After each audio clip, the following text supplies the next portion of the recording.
Boa tarde, boa noite, galera. A gente vai falar rapidinho sobre o sistema político brasileiro, sobre como funciona a nossa democracia. Bom, nós temos um sistema presidencialista e isso significa que nós elegemos o nosso chefe do executivo, nós elegemos diretamente o presidente da República. Por outro lado, nós também elegemos os membros do nosso poder legislativo, formado pelo Congresso Nacional, pelos deputados e pelos senadores. O poder legislativo é composto pelo Senado e pela Câmara Federal. O Senado tem 81 senadores, são 3 senadores por estado da federação. Cada senador tem um mandato de 8 anos de duração. Tá? A cada eleição, de 4 em 4 anos, o Senado se renova.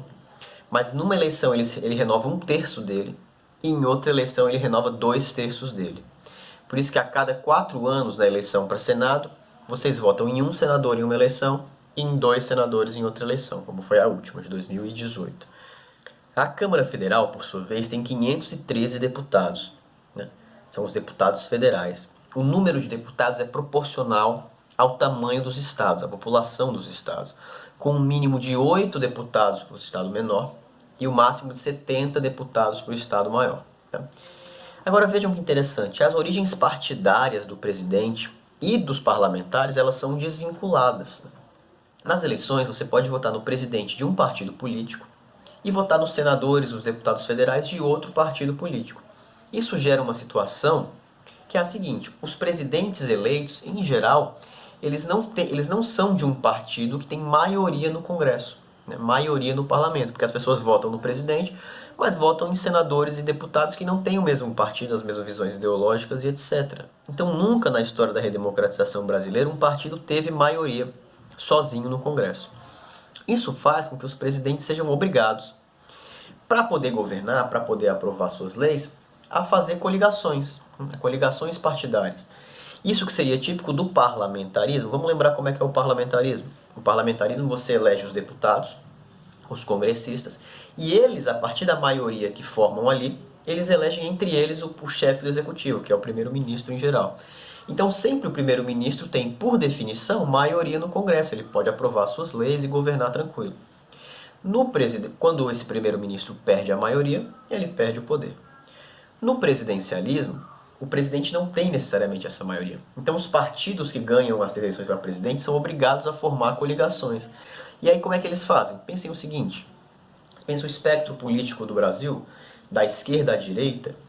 Você tem, se um partido de direita ganha as eleições, por exemplo, para poder formar maioria no Congresso, digamos que o Congresso esteja aqui, esse partido ele tem que caminhar um pouco em direção ao centro, para convencer a maioria do Congresso, que é a maioria de centro, das suas políticas. Então o que acontece? Esse partido acaba se diluindo suas ideias nesse centro, nesse centro político. A mesma coisa acontece se um partido de esquerda se eleger. Ele é obrigado, para ter governabilidade, a fazer alianças com o centro e a se diluir. É por isso que, mesmo tendo tido vários presidentes diferentes desde a redemocratização, nós tivemos Sarney, tivemos Collor, tivemos Itamar Franco, tivemos Fernando Henrique, tivemos Lula, tivemos Dilma, tivemos Temer e agora Bolsonaro. Mesmo tendo vários presidentes diferentes, 8 no caso, tem muitas coisas que são muito parecidas entre eles, porque eles, para governar, são obrigados a negociar com todo esse centrão. Em que o presidente é eleito, mas é obrigado a formar maioria no Congresso, ele tem que negociar com os partidos, ele tem que caminhar para o centro, é o chamado presidencialismo de coalizão. É presidencialismo, o presidente tem um papel importantíssimo, mas ele é obrigado a fazer uma coalizão para governar. E isso faz com que esse presidente acabe se diluindo nessa coalizão. Esse sistema é tipicamente brasileiro, é o chamado presidencialismo de coalizão, de acordo com Sérgio Abranches e outros cientistas políticos brasileiros. Vejam só, esse modelo de governabilidade, esse tipo de política entrou em crise no Brasil. A crise econômica de 2008, que teve suas consequências no Brasil a partir de 2011, sobretudo, foi gerando uma crise social enorme e uma insatisfação gigante das pessoas com a política. Por outro lado, a política partidária brasileira sempre foi marcada por muita corrupção. O sistema político brasileiro e a forma como se formou o Estado brasileiro abrem muito espaço para a corrupção. E o capitalismo, como a busca é sempre pelo lucro, é um sistema que incentiva a corrupção na medida em que ela é lucrativa. Se a corrupção é mais lucrativa do que fazer as coisas certinho, as empresas vão se corromper, vão tentar comprar os políticos vão se vender e por aí vai. Então as empresas compram os políticos se vendem para se manter no poder, e isso vai gerando uma roda que foi alimentada por todos esses partidos que estiveram no poder no Brasil até hoje, né? E vejam, isso gerou uma insatisfação profunda nas pessoas, gerou o que se chama da crise de representatividade. As pessoas não acreditavam mais nesse sistema. Em 2018, elegeu-se um presidente que dizia que ia quebrar com esse sistema, né? Que não ia fazer toma lá da cá, que não ia fazer essa disputa que é típica da democracia do Brasil, que é de conquistar o centro para ter maioria no Congresso. E de fato o presidente começou sem fazer isso. Entretanto, agora no momento que o presidente tem risco de ser impeachmentado, que há questões de corrupções colocadas, o que o presidente está fazendo? Está procurando justamente esse centro para formar uma maioria para não ter o projeto de impeachment aprovado. Enquanto os outros governos faziam isso para governar, sobretudo, né, para aprovar suas leis, etc., agora o atual presidente está fazendo isso para se segurar no poder. De todo modo, o que isso diz? De um lado, nós temos uma crise gigantesca dessa nova república. Ninguém acredita mais nesse tipo de fazer política. As pessoas estão cansadas, estão irritadas, acham que é tudo farinha do mesmo saco, acham que é tudo igual, então às vezes não querem votar ou às vezes votam de qualquer forma e etc.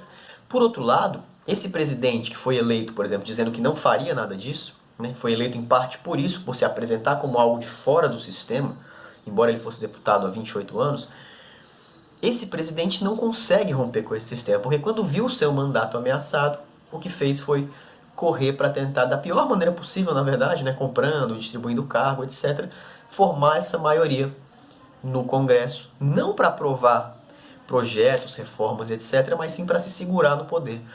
Então a questão que fica é a seguinte: a nova república, esse sistema de presidencialismo de coalizão, e essa é a definição, esse sistema brasileiro chama presidencialismo de coalizão, ele está em crise, uma crise profunda e parecia ser uma crise terminal. Por outro lado, a forma que o presidente está tendo para se segurar no poder hoje é apelar justamente para esse esquema com o qual ele disse que ia romper.